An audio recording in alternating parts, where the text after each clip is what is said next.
Eu sou humano e, portanto, nada do que é humano me é estranho.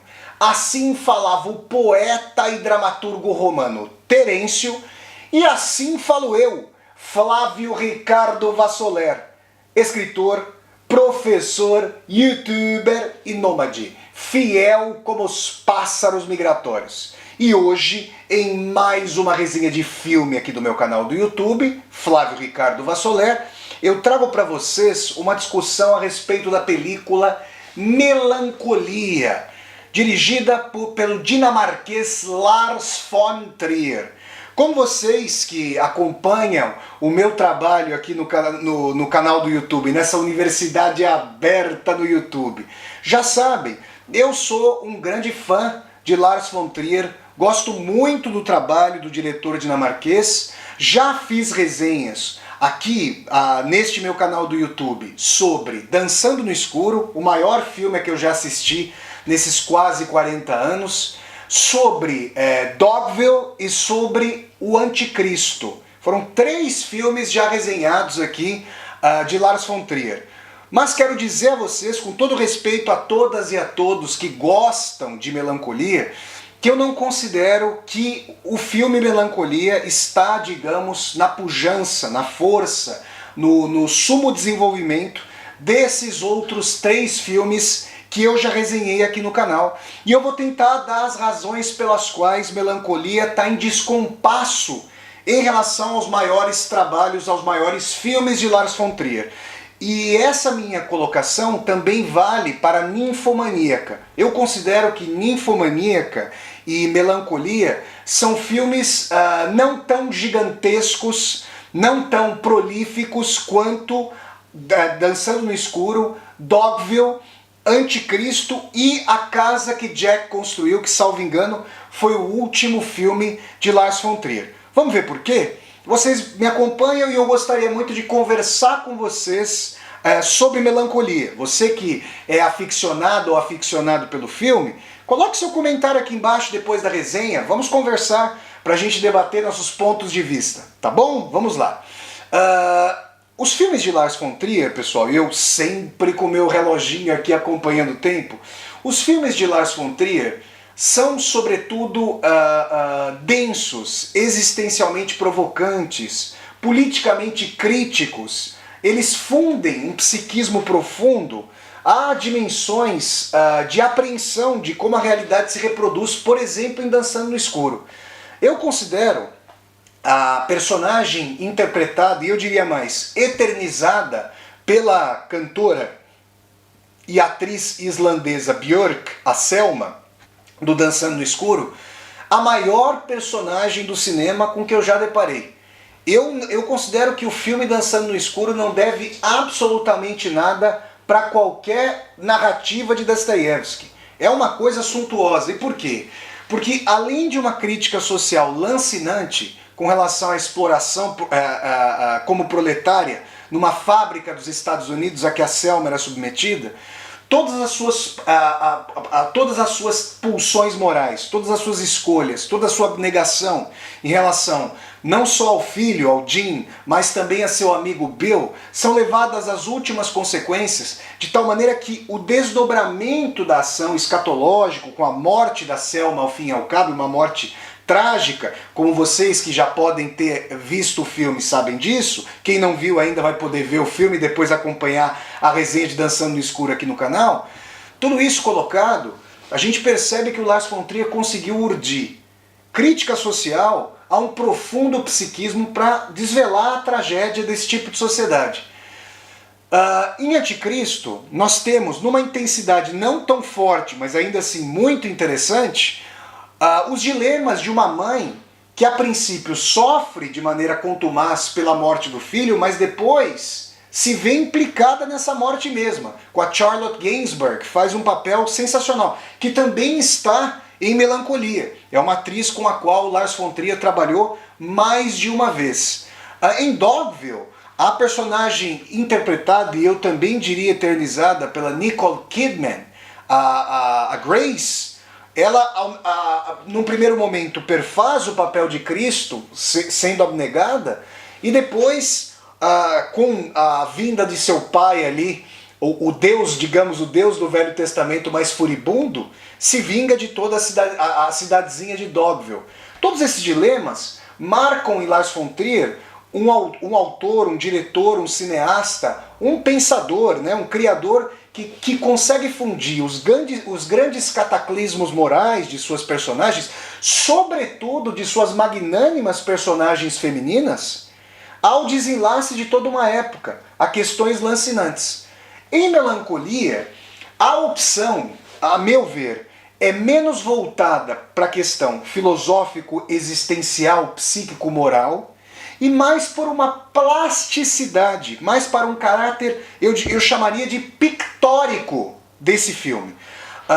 Se nós pensarmos na textura das imagens de um Tarkovsky, que esse grande Andrei Tarkovsky, grande cineasta russo que influenciou sobremaneira o Lars von Trier, aliás, ele dedica o Anticristo para o Andrei Tarkovsky. Se nós pensarmos nessa dimensão, sobre esses aspectos, Dançando no Escuro, Dogville e Anticristo são filmes mais voltados para essa densidade, e Melancolia como que tenta mimetizar um caráter pictórico do Tarkovsky, só que retirando todo o substrato densíssimo, profundíssimo em termos filosófico-existenciais que há em Andrei Tarkovsky. Por que retirando?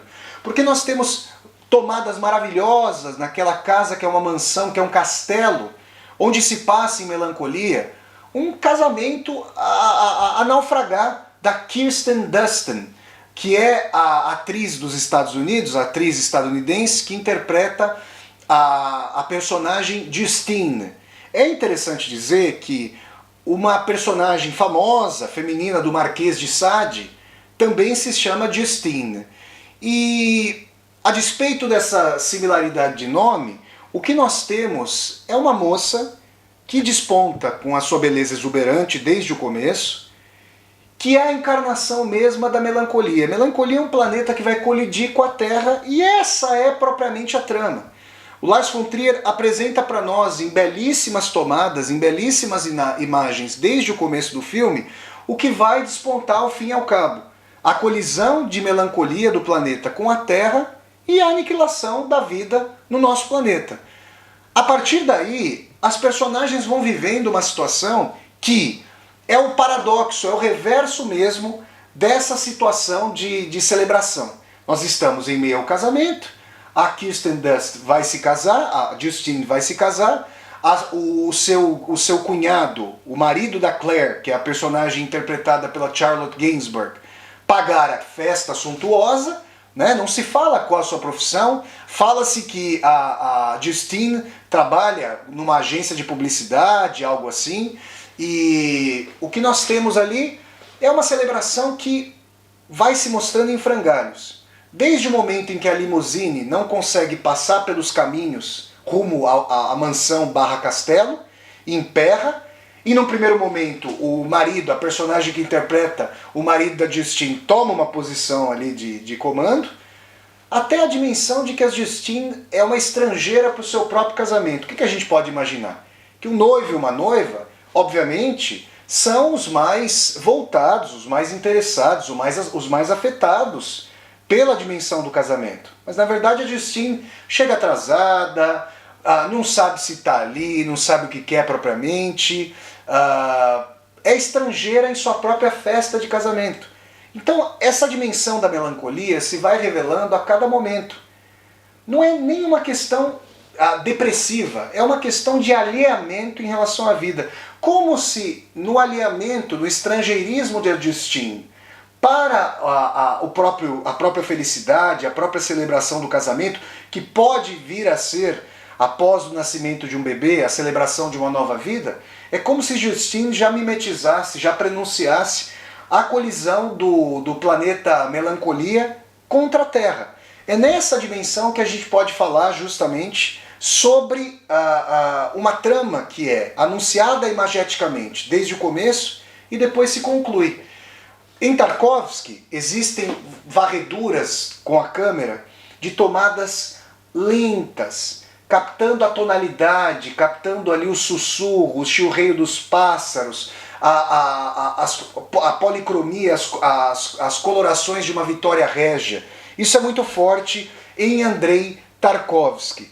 E, de certa maneira, com um pouco mais de celeridade, o Lars von Trier apropria essas dimensões para fazer tomadas da casa, tomadas ali do bosque ao redor, da Justine cavalgando, quando ela está banhada pela luz de melancolia, ali deitada sobre a relva, muito bonita. Nós temos essas dimensões em Melancolia.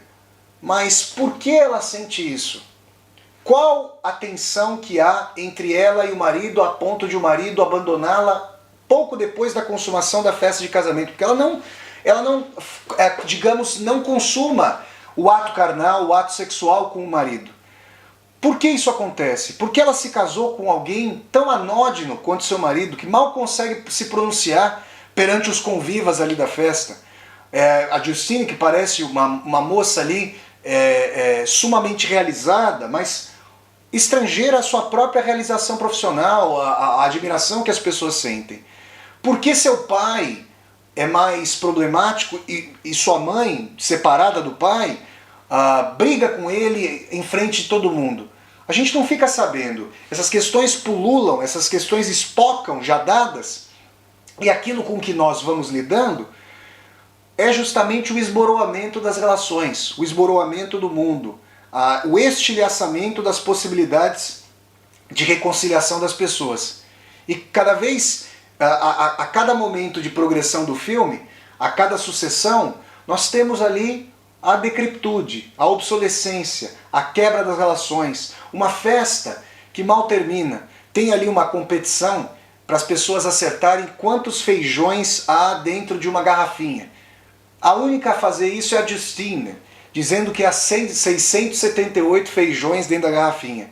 E isso mostraria que ela sabe que melancolia está vindo. Essa é a tonalidade. Diferentemente do que se dá em Dançando no Escuro, em Dogville, em Anticristo, também em Ondas do Destino, filme ainda não resenhado aqui no canal, mas que receberá a contento uma resenha, em Melancolia nós temos essa projeção. O fim do mundo chegando, digamos o apocalipse, a destruição da vida, e cada pessoa reagindo de uma determinada forma. A Justine incorporando a vinda do planeta como se fosse copular com a destruição. É interessante. Ela deixa de ter uma pulsão construtiva, uma pulsão de vida, uma afirmação no mundo, para se fundir ela própria, como decrepitude de si, como melancolia encarnada, com pulsão de morte. Nós não temos uma reflexão, uma introspecção, um aprofundamento, um mergulho na psique das personagens, que são, eu diria, como que vazias de si mesmas. São personagens ali desprovidas de grande profundidade, uma vez que o exterior da vida lhes falta. Uma vez que o exterior da vida lhes vai ser surrupiado pela colisão do planeta Melancolia com a Terra. O cunhado da Justine, marido da Claire, o John, é alguém interessado em astronomia, faz ali com seu filho cálculos para iludir a esposa, iludir a si mesmo, né? Iludir a todos e a todas, para dizer que Melancolia não vai colidir contra a Terra. Isso é o que ele diz. Num determinado momento, ali no estábulo, perto do cavalo Abraão, e isso, já vou comentar esse nome sintomático do cavalo, ele aparece morto. Por que ele morre? O que aconteceu? Nós não sabemos. Lars von Trier não está preocupado nesse filme, e é isso que faz com que eu não o conceba, não conceba essa obra com a mesma profundidade das demais, em analisar, em fazer prospecção, em fazer análise, em fazer aprofundamento das personagens, de suas tensões e de suas relações com o mundo. Ele está justamente lançando para a trama, lançando para a película, lançando para o filme, essas tensões diferenciais. A Claire fica em desespero. A criança encara aquilo como uma brincadeira. Até eles fazem ali uma cabana com galhos de árvores e esperam a colisão de Melancolia com a Terra. E a Justine se funde à destruição.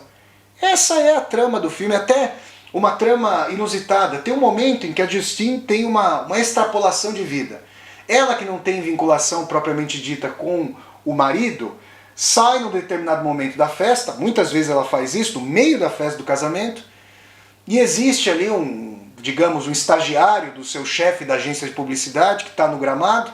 Ele tenta ir até ela para pegar algumas informações do trabalho e sem que nós saibamos como, porquê, nem para quê, ela levanta a saia do vestido e transa com o rapaz. Nós não sabemos porquê, para quê, e depois ela simplesmente vai embora. Ela simplesmente o deixa e vai embora. Por que isso aconteceu? Como isso aconteceu? Nós não sabemos, e quanto mais a gente pede essa chave de leitura para o Lars von Trier em Melancolia, mais nos decepcionamos, mas na verdade o filme está propondo uma outra relação, um outro jogo. Para quem gosta desse tipo de desvelamento, não da análise psíquica mais profunda, é o meu caso. Eu gosto mais de obras de arte, filmes, romances, quadros, músicas, esculturas, todas as obras ali postas, que façam uma sondagem, que façam com que nós mergulhemos na nossa própria condição. Mas quem se propõe a ver em Dançando no Escuro uma revelação plástica da situação mais apocalíptica da Terra, da vida humana, em face da sua destruição, com tomadas belíssimas, com sucessões pictóricas nos quadros de Melancolia, sente a melancolia não filosoficamente, não existencialmente, mas visualmente. Talvez Melancolia, isso eu gostaria de dizer, seja o filme mais propriamente fílmico, mais propriamente cinéfilo, mais propriamente pictórico, mais propriamente imagético de Lars von Trier. Não que ele não tenha feito grandes filmes antes, como eu disse, filmes no sentido fílmico, mas me parece que Lars von Trier em Melancolia é mais um cineasta da plasticidade do que um cineasta literário, como foi em Dançando no Escuro, Anticristo, Dogville e Ondas do Destino. Não à toa os meus filmes favoritos como escritor, como amante incondicional da literatura. Então, gente, gostaria de conversar com vocês sobre Melancolia. O que vocês acham dessas minhas apreensões? Vocês concordam com a minha visão? Vocês discordam de mim? Está aberta aí a polêmica, está aberta a discussão democrática, totalmente benéfica, em relação à Melancolia. Esse filme de Lars von Trier, cujas qualidades, a meu ver, eu procurei apontar, mas cujos problemas, em comparação com outras grandes obras de Lars von Trier, não me parecem pequenos se nós pensarmos no potencial que haveria para Lars von Trier explorar a condição humana nos seus momentos derradeiros. Me parece que haveria ali um potencial fundamental. Foi isso que ele fez com Selma em Dançando no Escuro. Foi isso que ele fez com Grace em Dogville. Foi isso que ele fez com a Bess McNeill em Onda do Destino, filme que ainda receberá resenha. Mas não foi isso que aconteceu em Melancolia. E eu, de fato, fiquei melancólico, não por sentir o apocalipse, mas por demandar uma leitura outra do filme que o Lars von Trier não fez. Tudo bem, foi a opção artística dele, mas de qualquer maneira a gente sente então compassos dissonantes. Eu quero dizer que eu tenho, em termos artísticos, em termos políticos, em termos existenciais, dificuldade para falar de obras adstritas a determinado gênero. Quando eu fui pegar informações, a ficha catalográfica, digamos assim, do Melancolia, porque é um filme de ficção científica, porque é um filme X, Y, Z. Eu procuro ver como, naquela respectiva obra, o autor, o diretor, a diretora, o autor, a autora, trabalham as suas concepções de mundo, as suas dimensões, ou se descentram para aprender dimensões, inclusive outras, em relação às que eles próprios ou elas próprias defendem. Em Melancolia eu sinto essa falta do grande Lars von Trier, do pujante Lars von Trier, para além da plasticidade imagética, que já havia nos outros filmes. Vocês vão se lembrar daqueles cenários maravilhosos, inexistentes em Dogville, das tomadas do rosto da personagem eternizada pela Nicole Kidman, a Grace, isso sem falar nos trechos musicais formidáveis de Dançando no Escuro. Coisa de que eu senti falta em combinação com a profundidade anímica das personagens, exteriores em relação a si mesmas, de Melancolia. É isso então, pessoal. Essa foi a resenha do filme Melancolia de Lars von Trier. Se vocês gostaram de mais essa resenha de filme aqui do meu canal do YouTube, deem um like no vídeo, curtam o vídeo, disseminem esse vídeo pelas redes sociais, para que nós possamos chegar cada vez mais e mais pessoas. Se você está chegando ao canal pela primeira vez, seja muito bem-vindo e bem-vindo. Eu peço que você se inscreva aqui no canal, toque a sinetinha para poder receber as notificações e deixe aqui embaixo do vídeo o seu comentário para que nós possamos conversar. E mais, aqui embaixo desse vídeo você vai encontrar uma tecla chamada Seja Membro. Se você gosta das atividades aqui do meu canal do YouTube, considere a possibilidade de se tornar um membro ou uma membro humanista aqui do meu canal e apoiar este meu projeto de universidade aberta e virtual segundo sua condição financeira. É isso então, pessoal. Eu sempre deixo o convite para vocês acompanharem as resenhas de filmes aqui do meu canal do YouTube, que acontecem todos os sábados às 10 horas da manhã, horário de Brasília. Então até a próxima resenha de filme, pessoal, e tchau, tchau!